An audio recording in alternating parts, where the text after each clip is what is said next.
মধ্য কলকাতার ওয়েলিংটন স্কোয়ারের কাছেই রয়েছে একটা অন্যরকম নামের রাস্তা, ইন্ডিয়ান মিরর স্ট্রিট। চট করে শুনলে আয়নার সঙ্গে যোগ আছে বলে মনে হলেও আসলে ইন্ডিয়ান মিরর ছিল ব্রিটিশ কলকাতার একটি দেশীয় ইংরাজি খবরের কাগজ। ব্রহ্মানন্দ কেশবচন্দ্র সেন 1861 সালে মহর্ষি দেবেন্দ্রনাথ ঠাকুরের আর্থিক সাহায্যে এবং সমকালীন বিখ্যাত ব্যারিস্টার মনমোহন ঘোষের সম্পাদনায় শুরু করেন এই পাক্ষিক কাগজটি।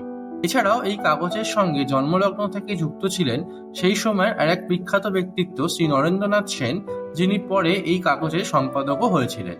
এখন এই রাস্তাটিতে গেলে যে বাঘের মূর্তিওয়ালা দরজাটি চোখে পড়ে, একসময় সেটিই ছিল শ্রী সেনের বসতবাড়ি এবং সেখান থেকেই রাস্তাটির নাম হয়ে যায় ইন্ডিয়ান মিরর স্ট্রিট।